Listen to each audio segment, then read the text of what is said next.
지난주에 연이어서 신명기 13장 말씀을 이번에는 좀 같은 본문이죠. 계속 설교를 좀 당분간 하려고 하는데요. 신명기 13장의 내용은 우상 숭배에 관한 내용입니다.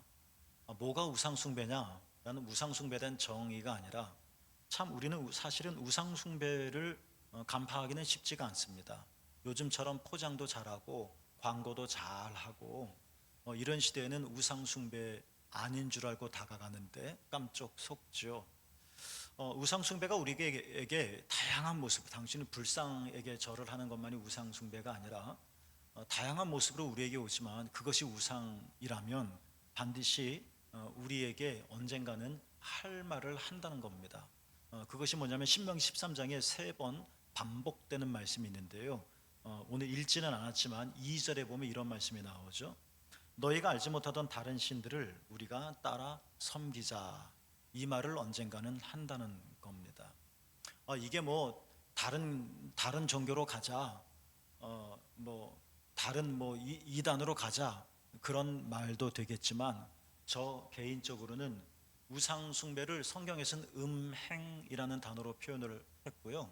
또 이거를 우리들이 일상적인 언어로 말하자면 우상 숭배는 어쩌면 중독 또는 집착 똑같은 의미는 아니지만 그런 의미로도 어느 정도 내용이 좀 상통한다고 생각이 듭니다.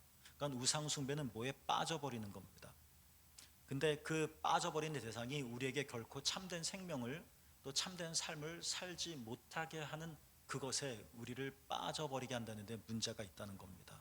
우리가 속는 거죠. 진짜 참이다라고 말이죠. 너희가 알지 못하던 다른 신들을 우리가 따라 섬기자라는 말이 13장에 세 번 나오는데요. 그러니까 이런 모양으로 다가가는 우상숭배, 그럴듯한 우상숭배가 아닌 것 같은, 그러나 이런 말을 한다면 우상숭배. 또 이거는 진짜 같아.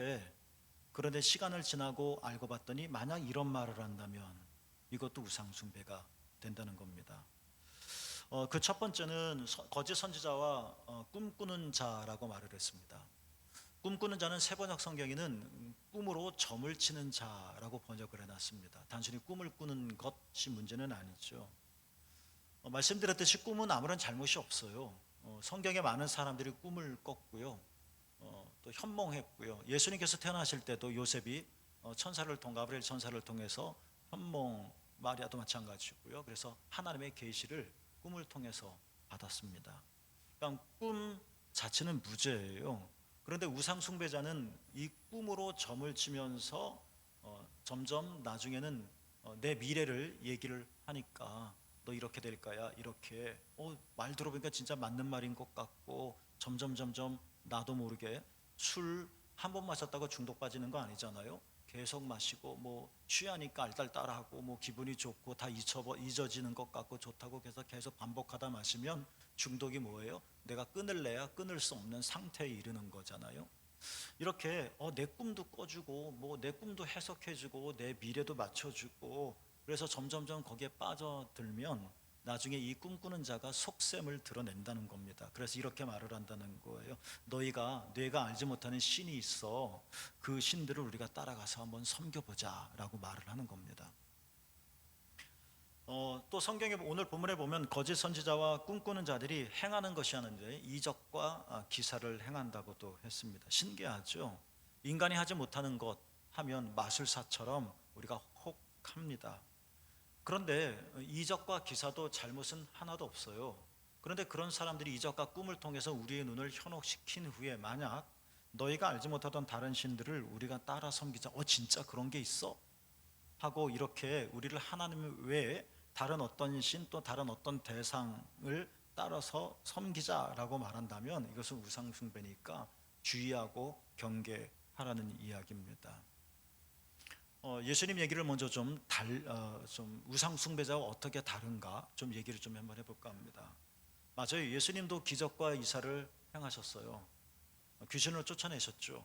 병자도 고치셨습니다. 풍랑도 잠잠케 하셨어요. 그뿐인가요? 예수님께서 죽은 나사로도 살리셨습니다. 언젠가 교우들에게 이런 질문을 드린 적이 있었어요. 무덤에서 죽은 나사로를 끄집어내어 살리셨죠. 이런 질문을 드린 적이 있었어요. 그 나사로가 다시 죽었을까요? 안 죽었을까요? 네, 맞아요. 죽었죠. 언젠가 다시 죽지 않겠습니까? 병자가 예수님을 찾아왔어요. 고침을 받았어요. 평생 살면서 그는 또 병에 걸릴까요? 안 걸릴까요? 걸리겠죠. 걸리겠죠. 뭐 안 걸리면 좋겠지만 다시 죽을 걸 왜 살렸었을까? 당장 헤어지는 게 아쉬워서? 다시 병 걸릴 걸 왜 고쳐주셨을까? 뭐 슬피 우니까 가련해서? 예수님께서 이런 놀라운 많은 기적들을 행하셨는데 다른 것이 있어요. 거짓 선지자와 꿈으로 점을 치는 자들과 다른 것 말이에요. 요한복음 6장에 보면 예수님께서 오병이어의 기적을 행하셨죠. 오병이어로 2만 명, 5천 명을 먹이신 사건 말이에요. 그러니까 사람들이 환장을 했죠. 아무리 못돼도 경제 문제를 해결하면 다 존경받는 대통령이 된다 그러잖아요. 예수님께서 이분과 함께 있으면, 이분을 왕으로 섬기면 우리 먹을 것 전혀 문제가 없으니 쫓아갔죠. 왕으로 삼으려고. 예수님께서 배를 타고까지 도망가셨는데요, 사람들이 거기까지 찾아와서 우리의 왕이 되어달라고 부탁을 하셨어요. 그런데 이상한 것은 예수님께서 그들을 피하셨다는 겁니다. 피하셨어요. 왕이 되면 또 하나님의 사역하기가 좀 수월하지 않을까요? 왕이잖아요. 너 이거 해, 너 예수 믿어, 너 기도해. 그러면 해야 되잖아요. 왕이 명령하는 거니까. 그럼 백성들이니까 왕의 명령을 따라 해야죠. 왕이 되어 주십시오. 그런데 예수는 왕이 되지 않겠다고 말씀하셨던 거예요. 그때 예수님께서 하신 말씀이 뭐냐면, 너희가 썩을 양식을 위하여 일하지 마라. 영생하도록 위하는 양식이 있는데 그걸 위해서 일을 해야 한다라고 말씀을 하셨어요. 자, 예수님께서 왜 이런 일을 하셨을까? 죽을 나사로인데 언젠간 다시 죽을 텐데 왜 살리셨을까? 언젠가 또 뭐 다른 병이라도 뭐 넘어져 다쳐서라도 아플 텐데 왜 병을 고쳐 주셨을까? 귀신 들린 자, 뭐 언젠가 또 들렸겠죠. 또 그런 사람도 있었잖아요. 성경에 또 7귀신이 더 들어온 적도 있었잖아요. 그런데 예수님께서 그 일을 행하셨을까? 그리고 왕으로 섬겨달라고, 왕이 되어달라고 부탁을 했는데 왜 예수님은 그들을 피해 가셨을까? 그냥 우리의 얕은 생각으로는 훨씬 사역이 편했었을 것 같은데 말입니다. 요지는 이거예요. 예수님께서 수많은 이적과 기적을 행하셨지만 예수님의 사역의 목적은 그게 아니었기 때문에 그렇다는 거예요. 또 하나 이런 예를 들어볼까요?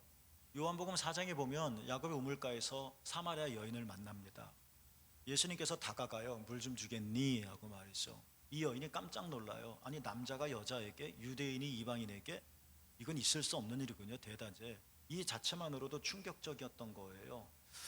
여러분, 예수님이 진짜 갈증이 나셔서 그랬을까? 그러실 수도 있었겠죠. 그런데요, 이 우물물은요, 하나의 소재예요. 웬 남자가 유대인이 나한테 물을 대낮에 달라고 그래 하는 것도 깜짝 놀랄 일인데 자꾸 이상한 말을 주고받는 거예요. 대화 속에서. 우물은 소재였었고요. 그러니까 가만히 들어보니까 우물은 그냥 화두로 던진 거였었고요. 이 사건, 요한복음 4장에서 예수님께서 마지막에 하셨었던 말씀이 뭐지요? 우물 사건을 통해, 우물물 사건을 통해서 예수님이 전하신, 이 여인에게 전했던 말씀은 이거예요. 영원히 목마르지 않는, 그리고 영생하도록 솟아나는 샘물이 있다. 이 말씀을 하셨다는 거예요. 이 말씀을. 그러니까 예수님은 물 달라, 물이 필요해서 그 여인을 찾아간 게 아니라요, 이 여인과 접촉점으로 우물물을 삼았고 이 우물물을 통해서 진짜 물이 있다는 것을 말씀해 주시는 거예요. 소개드렸던 요한복음 6장에서도 이러는 거예요. 수많은 사람들이 떡을 보고 기적을 행하고 예수님을 우르르르르 쫓아다녔지만, 떡 주세요, 떡 주세요, 떡 주세요. 너희가 떡을 보고 나를 쫓아갔구나. 맞아요. 예수님께서 이런 기적을 행하셨는데요, 4천 명도 먹이셨잖아요.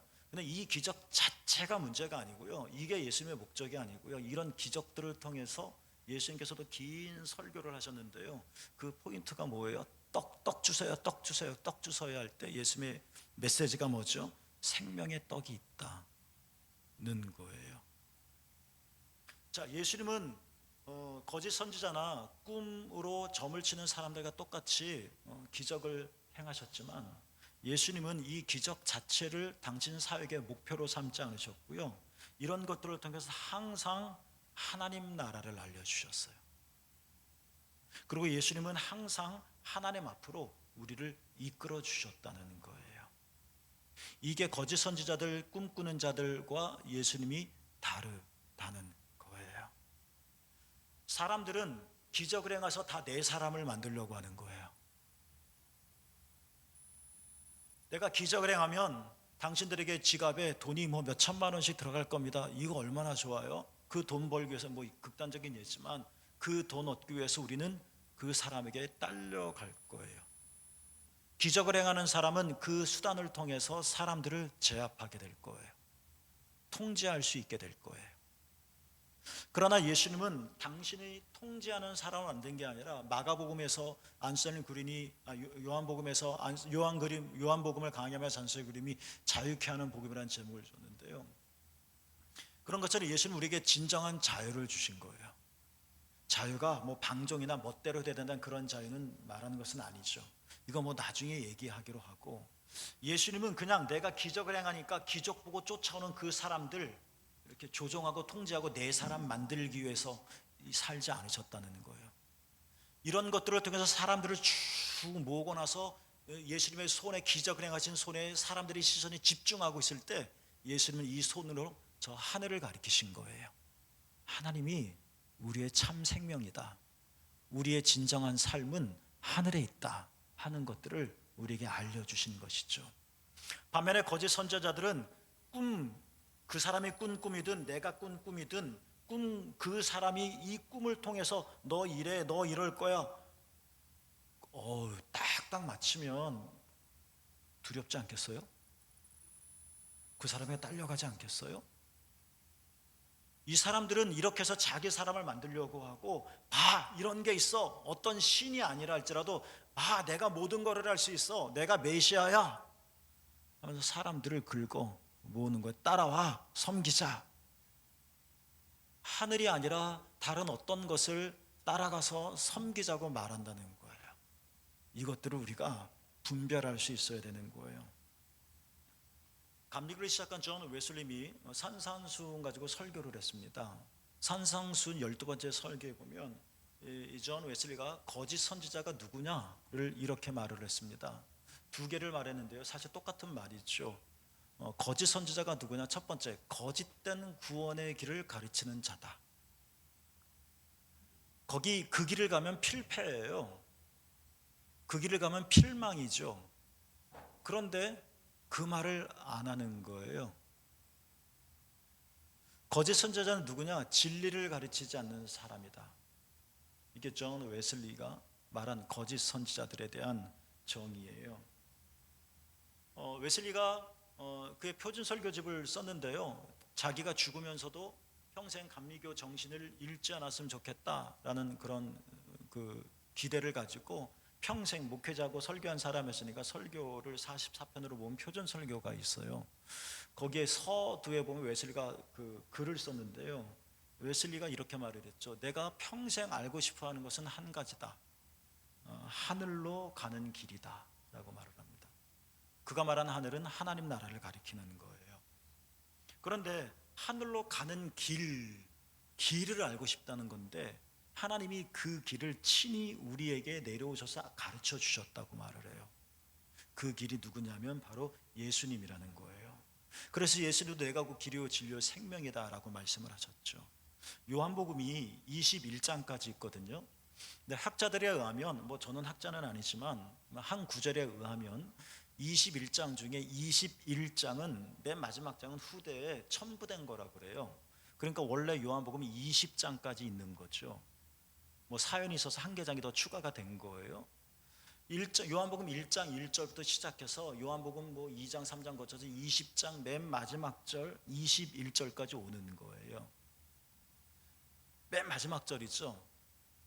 그때 거기서 요한복음 만약 21장이 추가가 된 거라면 20장이 매일 끝장인데, 맨 마지막 절에 이렇게 말을 하고 있어요. 오직 이것을 기록함은 요한복음이죠. 넓게 말하면 성경이겠죠. 이것을 기록한 유일한 이유가 있다는 거예요. 그게 뭡니까? 밑줄 쳤죠. 너희로, 첫 번째 즉 뭐죠? 예수께서 하나님의 아들 그리스도이심을 믿게 하려 함이라. 1장부터 예수님의 기적, 뭐 2장의 가나 혼인잔치의 기적, 3장의 니고데모의 기적, 4장의 사마리아 여인의 우물가의 기적, 뭐 5장의 38년 병자 베데스다 연못가의 기적, 6장의 오병이어의 기적, 정말 기적투성이잖아요. 감탄을 하겠죠. 야, 예수님이 마술사야? 신이야? 예수님이 이런 사람이야? 하고 막 존경하기도 하고 추앙하기도 하고 팬클럽이 생기기도 하겠죠. 그래서 예수님에게 이렇게 감탄을 하면서 말하는 거예요. 내가 이렇게 요한복음을 기록한 이유는, 더 넓게 성경이 이렇게 기록되어져서 예수님을 소개한 이유는 단 한 가지인데, 뭐 두 가지죠. 이 문장에 의하면 예수께서 하나님의 아들 그리스도이심을 어떻게 한다? 믿게 하려 하심이라.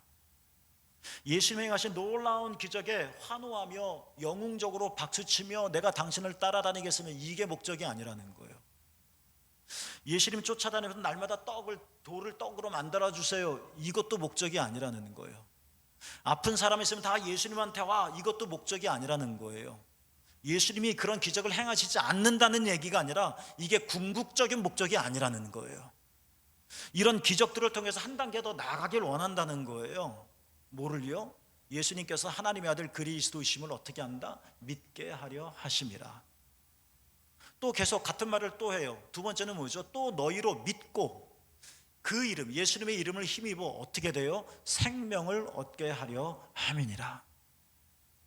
여러분, 우리는 여러분 다 살아있죠. 다 생명이 있어요. 심장이 뛰니까. 그러나 이게 진짜 생명일까요? 심장만 뛰면 살아있는 건가요? 심장만 뛰면 됩니까? 물론 심장이 뛰지 않으면 큰일 나죠. 다 소용없어지죠. 그러나 심장이 있다고 해서 난 살만해, 행복해, 이거하고 동격의 말은 아니잖아요. 그러니까 우리가 산다는 것, 생명이라는 건 이 생물학적인 심장이 뛰는 것보다 더 깊은 차원의 어떤 의미가 있는 거예요. 살면서도 죽기를 원하는 사람이 있잖아요. 사는데 지옥 같은 사람이 있잖아요. 그런 거 말고 예수님의 이름을 힘입어 어떻게 된다? 생명을 얻게 하려 하심이라. 이게 뭐라는 거예요? 요한복음을 기록한 목적이라는 거예요. 그런데 이 목적에 이르지 못하고 예수님이 행하신 기적만 쫓아다니는 사람, 예수님이 무슨 신비한 마술가처럼 내 삶의 문제를 촉촉촉촉 해결해 주기를 그것만 바라보고 다니는 사람, 예수님의 표현처럼 떡만 바라보고 예수님을 쫓아다니는 일. 물론 예수님 떡 주시지만 그게 예수님이 오신 진정한 목적이 아니라는 거. 그것보다 더 오늘 배고픔, 죽은 자를 살려줬지만 또 죽을 거 아니야. 너 병들어서 고쳐줬지만 너 또 아플 거 아니야. 그거 말고, 이런 거 말고, 또 죽을 거 말고, 또 아플 거 말고 영원한 생명이 있다는 것. 물리학적인 시간에서 영원한 이런 영혼이 아니라 진짜 어떤 생명이 있다는 것, 이거를 우리에게 주시겠다는 거예요. 그거를. 이게 예수님께서 기적을 행하시고 주옥 같은 말씀을 하신 목적인 거죠. 그러니까 거짓 선지자는 뭐냐? 존 웨시가 말한 것처럼 거짓된 구원의 길을 가르친 자, 아무리 화려한 언변술로, 웅변적인 언변으로 사람들을 감동시킬 만한 뭐 수천 명, 수백 명 모여놓고 강연을 하더라도 거짓된 구원의 길을 가르치는 자라면 거짓 선지자다. 예수를 말하지 않으면 거짓 선지자다. 타종교의 지도자일 수는 있어도 기독교 지도자라고 말할 수 없다. 기독교 예언자라고 말할 수 없다. 진리를 가르치지 않는 자, 인기몰이를 하는 자, 아니다라는 거예요. 예수를 말하지 않는 자, 예수께서 하나님의 아들 그리스도심을 믿게 하는 자, 그리고 그 이름을 힘입어 영원한 생명을 얻게 하는, 거기에까지 우리를 이끌지 않는 사람이 있다면 그 사람 누구다? 거짓 선지자고 꿈으로 점을 치는 자와 똑같다. 바울도 갈라디아서 1장 7절에서 서두부터 아주 강하게 얘기했잖아요. 다른 복음은 없어. 예수 그리스도 외에 다른 복음, 개역 성경에 나오는 거예요. 다른 복음은 없어. 예수 그리스도 복음 외에는 없어 라고 말을 하죠. 오늘 여러분에게 드릴 첫 번째 말씀은 이거예요. 요즘 워낙 포장을 잘해서 뭐 뽀샵도 하는데 가짜를 진짜처럼 만드는 시대가 돼서 알갱이는 썩었는데 겉은 반지르르 해서 그 광고 한 구절만 들으면 와 진짜 하고 홀릴 듯이 우리에게 다가오는 것들이 너무 많아. 그리고 나는 못하는데 저 사람은 해. 나는 그래서 처음에는 안 그랬었지만 나보다 훨씬 능력자인 것 같은 그 사람을 나도 모르게 조금씩 따라가고 추앙하고 추종하게 되어서 결국은 벗어나오지 못할 정도가 됐을 때 다른 신을 따라 섬기자라고 말하면 우리 꽉 잡히는 거잖아요. 가짜를 진짜처럼 말하는 이 시대에, 우리 눈을 빠지게 하는 이 현란한 것들이 많은 이 시대에 유튜브만 펴도 제가 봐도 말도 안 되는 신학적 얘기 진짜 많은데 진짜 그렇더라게 편집 너무너무 잘해서 진짜처럼 보이게 만드는 이 시대에 거짓 선지자들이나 거짓이라고 맞박에다 이름 붙여 나오는 것도 아니고, 꿈꾸는 자들이 옛날 무당처럼 하얀 복 입고 머리 이렇게 쪼아리고 이렇게 나타나는 것도 아닐 테고, 이제 이 시대에 그런 사람들이 너희가 알지 못하던 다른 신을 우리가 따라 섬기자라고 말하는데도 너무나도 그 말들이 그럴듯하게 들려지고 그 눈이 아주 눈을 홀리는 화려한 현상, 이적과 기사 때문에 내가 너무 무지하여서 사리 판단도 못할 뛰어난 언변, 여기에 넘어가지 말라는 겁니다. 그가 너희가 알지 못하던 다른 신들을 우리가 따라 섬기자라고 말합니다. 이게 뭐 불교의 신이든지 이슬람의 신이든지 그런 신들만을 말하는 게 아니라 너희를 구원할 뭐가 있다 하는 것, 그 따라가지 말라는 겁니다. 너 이것만 먹으면 평생 건강에 속지 말라는 거예요. 그런 거 없다는 거예요. 1개월만 공부해봐 영어 마스터해, 그런 거 없다는 거예요. 그런 거 없다는 거예요. 거기에 속아 넘어가지 말라는 거예요. 우리에게 진리는 뭐냐? 우리가 기독교인이라면 진리는 뭐냐? 예수가 우리의 구원자이시라는 거예요. 예수님은 하나님의 아들을 그리스도심을 믿게 하려 하심이라, 그 이름을 힘입어 영생을 얻게 하려 함이라. 이것이 예수 그리스도께서 오신 목적인 거죠. 두 번째로 이런 말씀을 드리려고 합니다. 그러면 거짓 예언자들을 우리가 어떻게 분별할 수 있을까 하는 거예요. 대놓고 거짓이야 믿든지 말든지 그런 사람은 아무도 없을 텐데, 예수님께서 이런 말씀을 하셨죠. 신약 성경 본문에 그들의 열매로 알지니라. 이게 분별의 방법이라고 말씀하신 거예요. 아까 소개드렸던 존 웨슬리의 산상순 12번 설교에서 웨슬리가 이런 얘기를 해요. 거짓 선지자들을 어떻게 분별하는가 두 가지를 얘기를 합니다. 첫 번째는 우리가 잘 아는 내용이에요. 성경 여러 곳에서도 얘기하고 있고. 근데 두 번째 해석이 저에게는 참 특별한데요. 존 웨슬리가 말한 거짓 선지자를 분별하는 첫 번째 방법은 뭐냐? 선지자들 안에 가르침의 열매가 있느냐라는 거예요. 아무리 귀에 좋은 말을 하더라도, 아무리 끄떡거릴 만큼 반박할 수 없는 말을 할지라도, 이 웅변술과 수소법이 화려해서 넋을 잃는다고 할지라도, 때로는 지난주 말씀처럼 양의 옷을 입고 온다고 그랬으니 정말 친절하고 정말 사랑 가득한 것처럼 보인다 할지라도, 기적을 행하고 꿈으로 점을 신기하게 다 맞춘다 할지라도 거짓 선지자는 뭐다?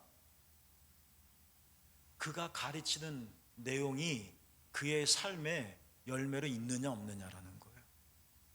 요한 1서 2장 16절에 여러분이 잘 아는 말씀이 나오는데요, 이런 것들은 하나님에게서 나온 것이 아니다라는 말이 나와요. 여러분, 이거는 하나님에게서 나온 것이 아니에요 하면서 사도 요한이 강하게 말한 세 가지가 뭐냐면, 여러분이 잘 아는 말씀이에요. 육신의 정욕, 안목의 정욕, 그리고 뭐죠? 이생의 자랑이라는 거예요.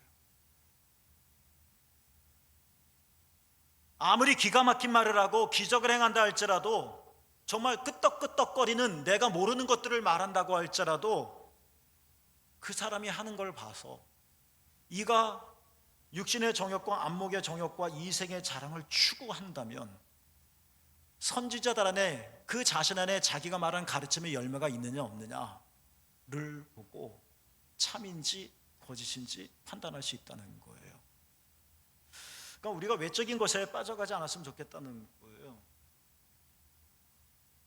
특히 여러분, 사람들을, 영적인 지도자들을 선택할 때 저 개인적으로는 이게 뭐 넘버 원이란 이야기가 아니라, 저 개인적으로는 여러분이 좀 주의했으면 좋을 것은 뭐냐면, 여러분을 통제하고 조종하려고 하는 지도자를 굉장히 조심하세요. 저는 이걸 아주 경멸하거든요. 사람들을 다 자기 사람으로 하나님의 사람으로 만드는 거지, 자기 사람으로 만들어서 이래 하면 다 하게 만들고, 이렇게 말하면 다 그대로 하게끔 말하고, 이런 사람은 충성된 사람이라고, 그렇지 않으면 너희는 큰일 날 거라고.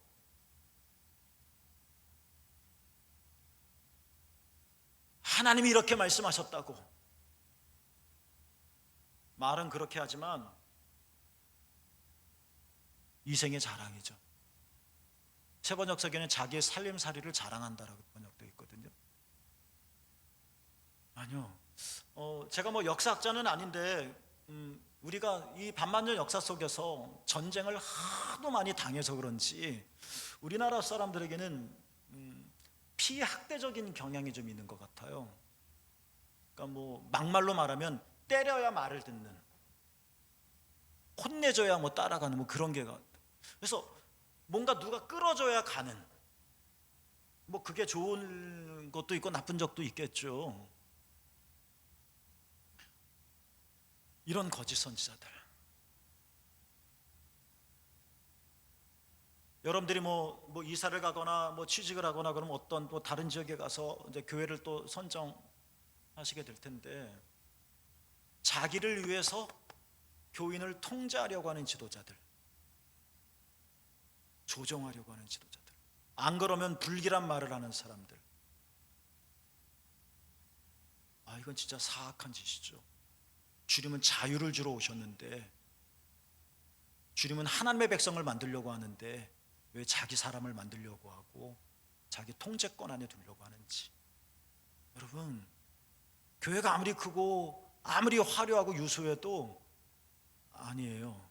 가르침의 열매가 없으면. 웨슬리가 말한 두 번째 거짓 선지자를 분별하는, 이게 좀 저에게 좀 특별하게 다가왔는데요. 첫 번째가, 선지자 안에 그 선지자가 가르친 가르침의 열매가 있느냐라면, 두 번째는 가르침을 받은 사람 안에 그 가르침의 열매가 있느냐라는 거예요.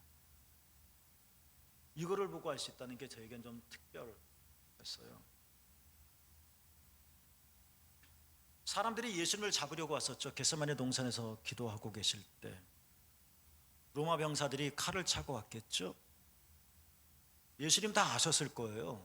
그 전에 식사하시면서 최후의 만찬을 하시면서 내가 곧 붙잡히고 고난받고 십자가에 죽을 거다라고 말씀하셨으니까 이후의 일들, 이제 나를 잡으러 오겠다 아셨죠.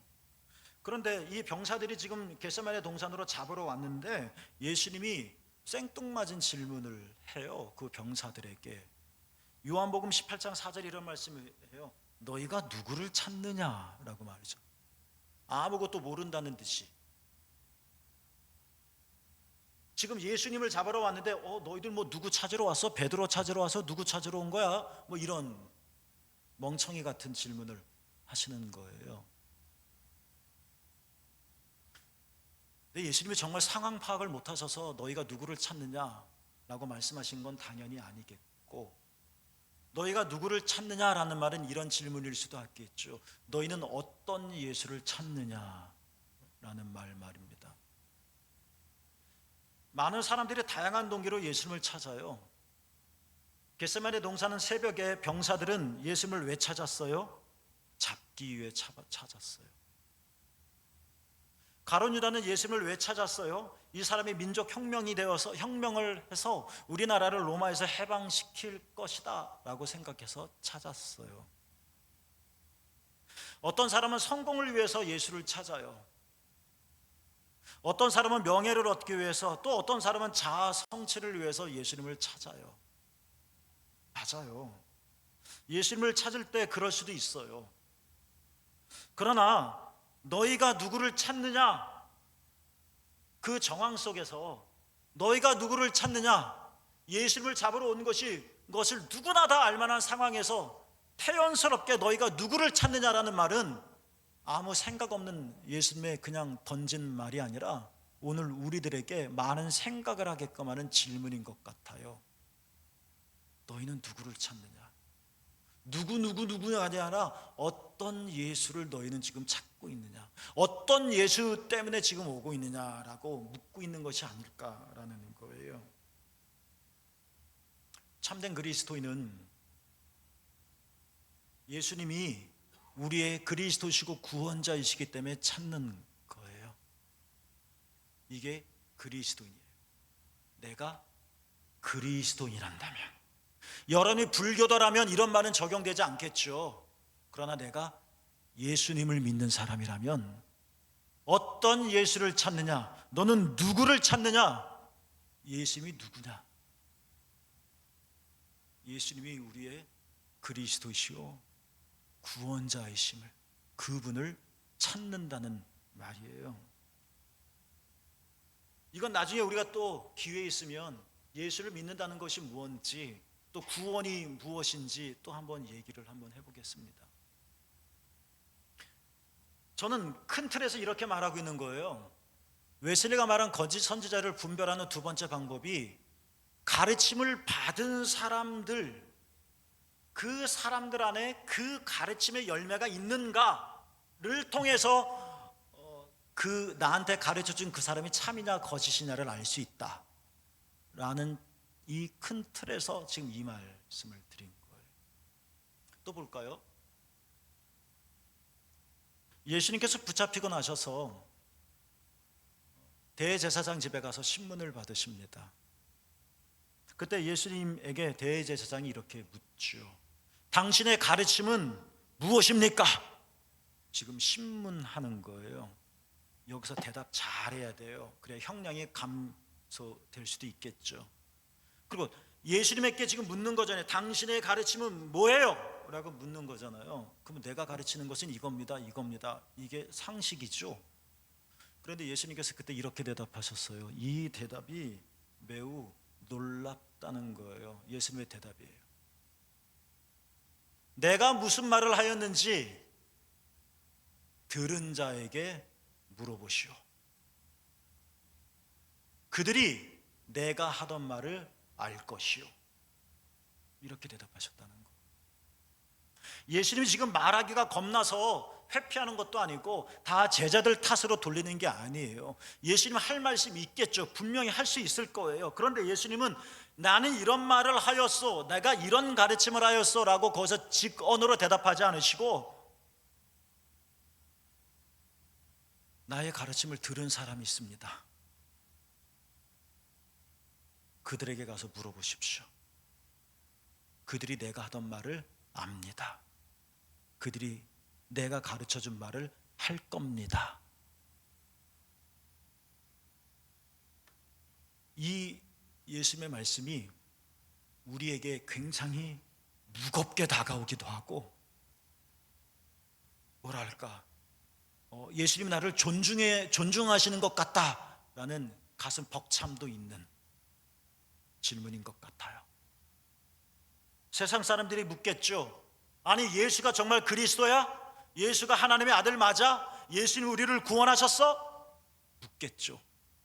그럼 예수님은 2000년 당시와 똑같이 그렇게 대답하시지 않을까요? 들은 사람에게 물어보십시오. 그들은 내가 말하는 것을 다 잘 알고 있어. 이제 우리가 말할 차례입니다. 우리가 말할 차례.